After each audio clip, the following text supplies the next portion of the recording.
36 वचन में क्या लिखा है कि यह स्वप्न ये है और अब हम उसका अर्थ राजा को समझा देते हैं। हम उसका अर्थ, यहां पर हम आ रहा है, हम डैनियल अकेला नहीं है। आपको समझ आ रहा है कि जहां पर डैनियल जब बात कर रहा है तो वहां पर डैनियल ने अकेले नहीं बोला। डैनियल ने कहा हम, बोलने वाला तो उस समय डैनियल वहां पर है ना। तो डैनियल वहां पर, अगर आप इस हम को अगर पीछे चलते हैं तो वहां पर जब राजा को जो दर्शन आया था, जो जितने उस राजा ने अपने पास ज्योतिष, तांत्रिक, टोने, भाभी बताने बोलने वाले, मतलब कि भविष्य बताने वाले, और जो कसदी थे वो सब बुलाए थे। और उन्होंने क्या बोला था वहां पर, अगर आप ध्यान से अगर आप वचन को स्टडी करते तो उस समय उन्होंने क्या बोला था कि हम में से कोई भी इस स्वप्न का दर्शन का अर्थ नहीं बता सकता। हम में से, तो वो हम है ना, तो वो वाला हम और ये वाला हमने ध्यान से समझना है। तो यह स्वप्न ये है और अब हम उसका अर्थ राजा को समझा देते हैं। राजा को हम समझा देते हैं। इसका मतलब दानियल के साथ कौन है? हम में पिता भी है, पुत्र भी है और पवित्र आत्मा भी है। It's clear? तो पिता, पुत्र और पवित्र आत्मा और दानियल, मतलब कि पिता, पुत्र और पवित्र आत्मा दानियल को, उस बर्तन को यूज कर रहे हैं अपने वचन को रखने के लिए, अपनी बातों को रखने के लिए। और हर वो परमेश्वर के द्वारा जो ठहराया हुआ है, जो परमेश्वर का चुना हुआ सेवक है, जो परमेश्वर का दास है, उसके अंदर से पिता, पुत्र और पवित्र आत्मा हमेशा आज तक, जिस तरह पुराने नियम में बात करते हैं, जो परमेश्वर का ठहराया हुआ है, सब नहीं, बुलाए हुए बहुत है पर चुने हुए थोड़े हैं, और उनके अंदर उसी तरह पिता, पुत्र और पवित्र आत्मा आज भी काम करते हैं। अगर आप उत्पत्ति में, अगर आप स्टार्टिंग की पुस्तक में देखते, एक उत्पत्ति 1 उसका 26 वचन में क्या लिखा कि हम मनुष्य को अपनी समानता पे, ये हम जो है ना, ये हमको आपको समझना बहुत जरूरी है। जब भी बाइबल पढ़ते हैं तो एक एक वचन को आप स्टडी किया करो, एक एक वचन को पकड़ा करो। एक एक शब्द में इतनी सामर्थ्य है, इतना भेद छुपा होता है। अगर आपको इन शब्दों को कैरी करना, इन शब्दों को स्टडी करना, इन शब्दों को लेकर चलना आपको पता चल गया ना, तो आपकी बाइबल रीडिंग इतनी फास्ट हो जाएगी, आपकी बाइबल स्टडी इतनी ज्यादा क्लियर हो जाएगी, आप सोच नहीं सकते। तो उत्पत्ति में 1 उसका 26 वचन में क्या लिखा? परमेश्वर ने कहा चलो हम मनुष्य को अपने रूप, अपनी समानता, अपनी छवि पर बनाए। तो उसी तरह यहां पर अब दानियल दर्शन जो स्वप्न वो क्लियर करने जा रहा है। दानियल के मुख से क्या बोला परमेश्वर ने कि यह स्वप्न ये है और अब हम, यहां पर हम आ गया है ना। अब हम का मतलब आपको समझ आ गया? हम का मीनिंग क्या है? हम का मतलब कि पिता, पुत्र और पवित्र आत्मा, वो एलोहीम परमेश्वर, वो ट्रिनिटी, वो त्रिएक परमेश्वर, पिता, पुत्र और पवित्र आत्मा अब यहां पर राजा के सामने खड़े होकर बात कर रहे हैं। किसके द्वारा? दानियल अपने दास को, मतलब कि जो दानियल है परमेश्वर का जो सेवक है, जो सर्वेंट है, उसको परमेश्वर, उस बर्तन को परमेश्वर यूज कर रहे हैं। एक इंसान को, एक सेवक को परमेश्वर का आत्मा ही यूज करता है। हालेलुया। 33 वचन में क्या लिखा है? हे राजा, तू तो महाराजाधिराज है, क्योंकि स्वर्ग के परमेश्वर ने तुझको राज्य, सामर्थ, शक्ति और महिमा दी है। तो किसने उसको, राजा को, शक्ति, सामर्थ सब कुछ दिया है? आज इस पृथ्वी के ऊपर अगर एक भी व्यक्ति को देखो तो परमेश्वर की मर्जी के बिना कुछ भी नहीं है। वो सब कुछ देने वाले परमेश्वर है। हालेलुया। तो परमेश्वर ने उसको, राजा को, वो अधिकार दिया। 40 से 45 साल तक उसने राज किया और परमेश्वर ने उस 40 से 45 साल तक परमेश्वर ने उसको हर एक चीज प्रोवाइड की, हर एक चीज परमेश्वर ने दी। तो इसके पीछे किसके नाम को महिमा मिल रही है? राजे के नाम को या परमेश्वर के नाम को महिमा मिलनी चाहिए? ऑलरेडी परमेश्वर को, है ना, ऑब्वियसली परमेश्वर को महिमा मिलनी चाहिए यहां पर, और परमेश्वर अपनी महिमा ले रहे हैं। हालेलुया। तो यहां पर परमेश्वर ने बताया कि ये सब कुछ परमेश्वर ने तुझे दिया है। राजा, तू अपने बलबूते से, अपनी ताकत, अपनी समझ, अपनी सोच, अपनी बुद्धि से तूने ये प्राप्त नहीं किया।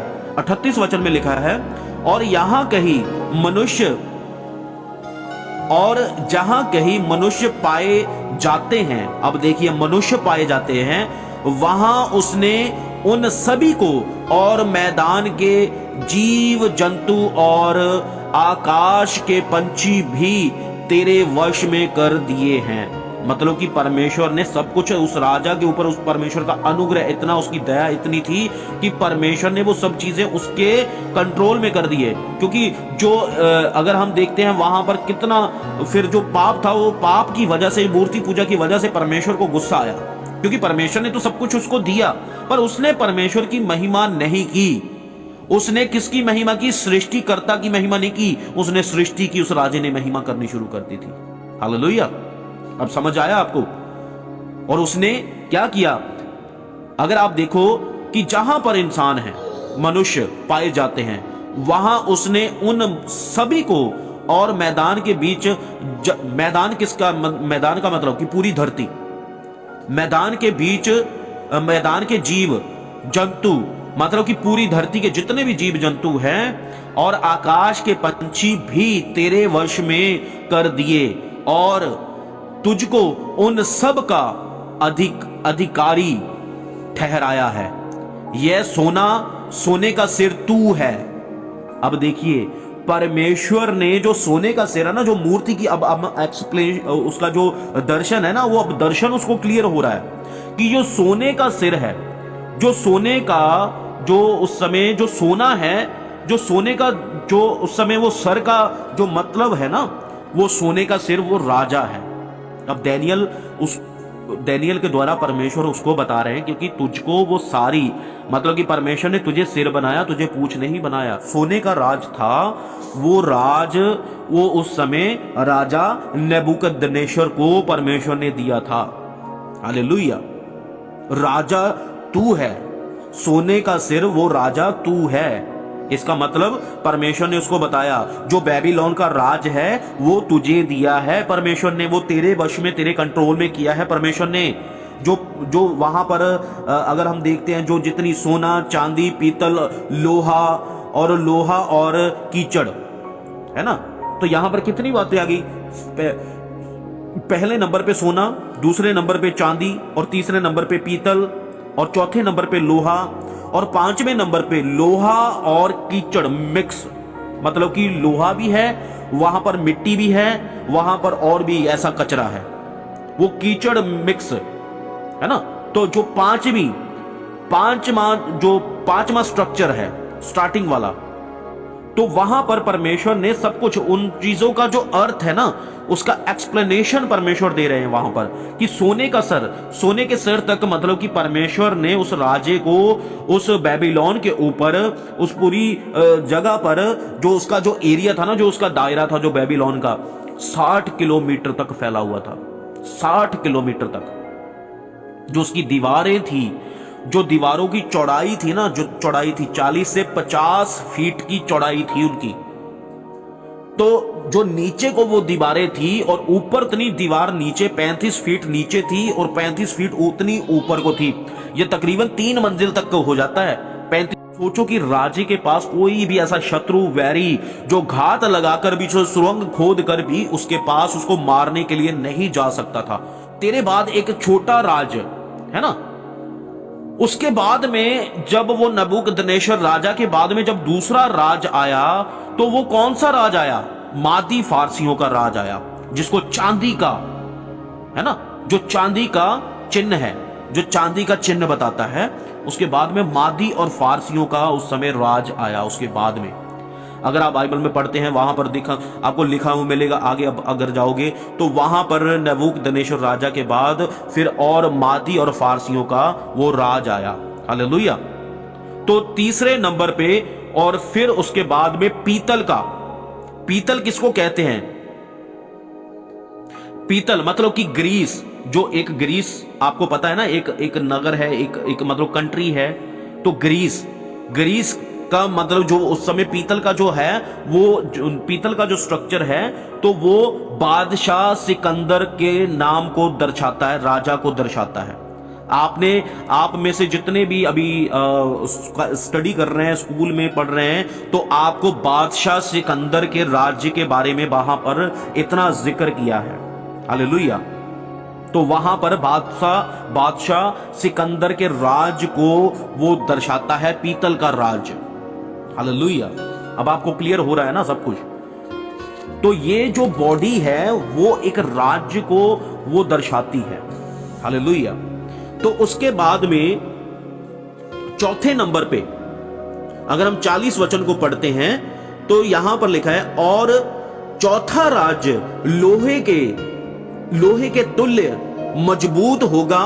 लोहे से तो सब वस्तुएं चूर चूर हो जाती और पिस जाती हैं, इसलिए जिस भांति लोहे से वह सब कुचली जाती हैं, उसी भांति उस चौथे राज्य से सब कुछ चूर चूर होकर पिस जाएगा।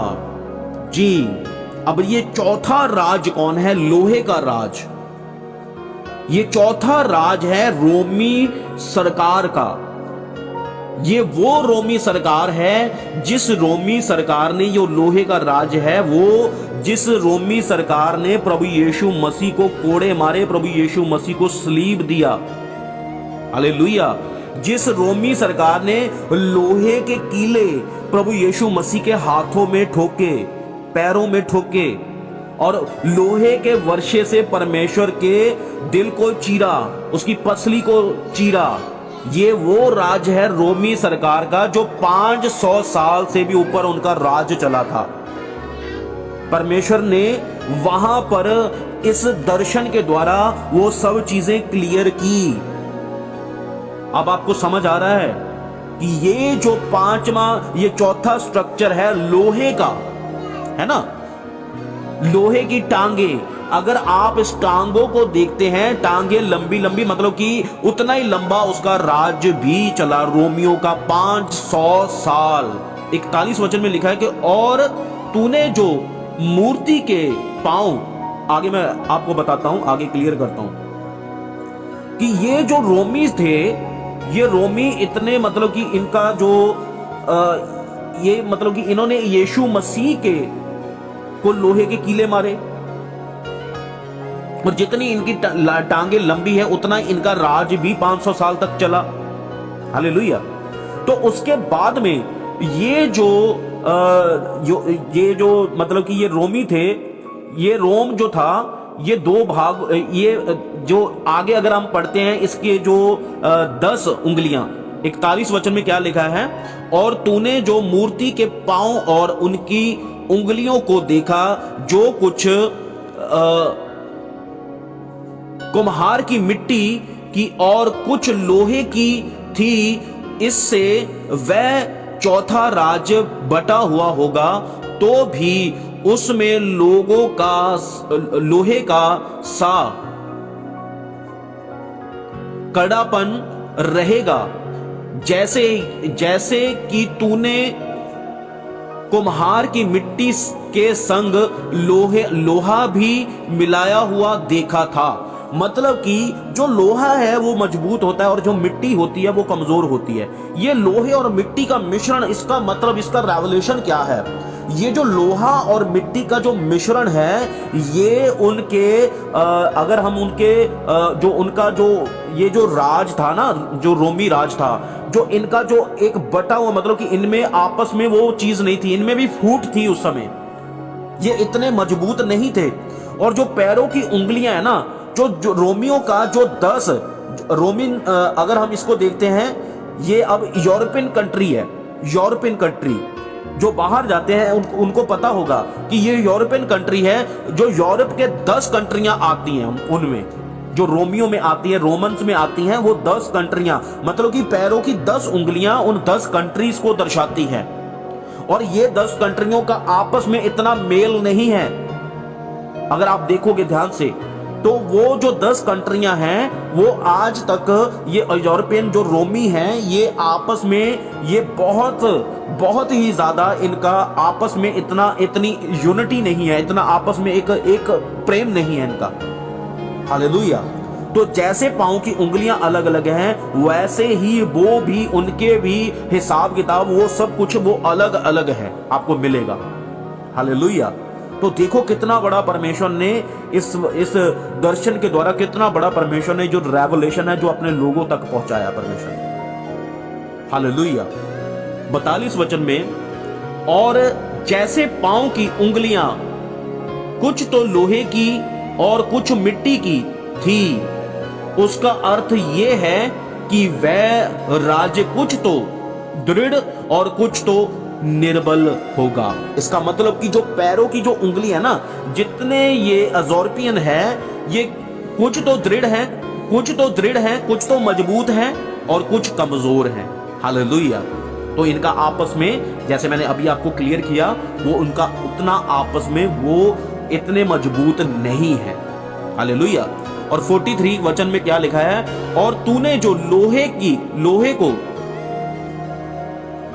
लोहे को कुम्हार की मिट्टी के संग मिलाया हुआ देखा, इसका अर्थ यह है कि उस राज्य के लोग एक दूसरे मनुष्यों से मिले जुले तो रहेंगे, परंतु जैसे लोहा मिट्टी के साथ मेल नहीं खाता, वैसे ही वह भी एक ना बने रहेंगे। इसका मतलब अब समझ आ गया ना, जैसे लोहा मिट्टी के साथ एक मिक्स नहीं रहता, तो वैसे ही उनके लोग भी वो आपस में मिले नहीं रहेंगे, उनमें फूट रहेगी। तो आज वो ही हो रहा है। हालेलुया। और उन राजाओं के दिनों में स्वर्ग का परमेश्वर एक ऐसा राज्य उदय करेगा जो अनंत काल तक ना टलेगा, और ना वह किसी दूसरी जाति के साथ, दूसरी जाति के हाथ में किया जाएगा, वरन वह उन सब राजाओं को चुन चुन कर, वो उन सब राज्यों को चूर चूर करेगा और उनका अंत कर डालेगा, और वह सदा स्थिर रहेगा। वह सदा स्थिर रहेगा। वो कौन है? अगर हम इसको देखते हैं तो ये 5 किंगडम देखते हैं हम, उसमें अगर हम देखते हैं कि वो जो राज्य आने वाला है, अगर हम वो चूर चूर करेगा, अब हम उसकी बात करेंगे। और इसके लिए हमें 44 वचन में जो क्या कहा है, वो राज्य चूर चूर किया जाएगा।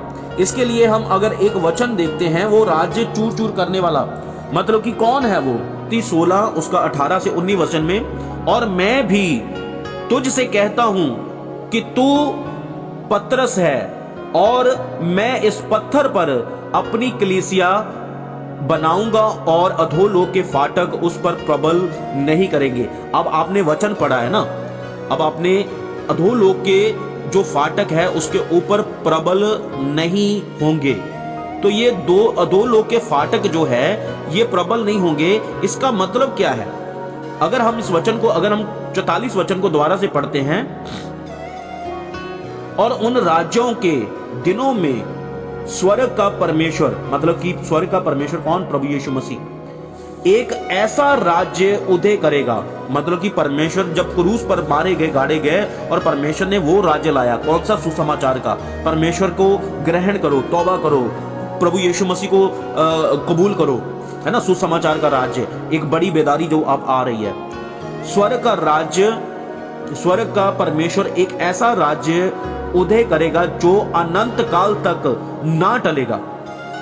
जो परमेश्वर का अब राज्य, जिसमें हम आज जिस किंगडम में, जो मतलब कि चर्च कलीसिया, जो चर्च कलीसिया को ये राज्य, उस राज्य को दर्शा रहा है, चर्च की कलीसिया को दर्शा रहा है। और ना वह किसी दूसरे जाति के साथ में, किसी हाथ में किया जाएगा, वरन वह उन सब राज्यों को चूर चूर करेगा। मतलब कि शैतान के जितने किंगडम है, शैतान के जितने राज्य है, ये चर्च कलीसिया उनको चूर चूर करेंगी।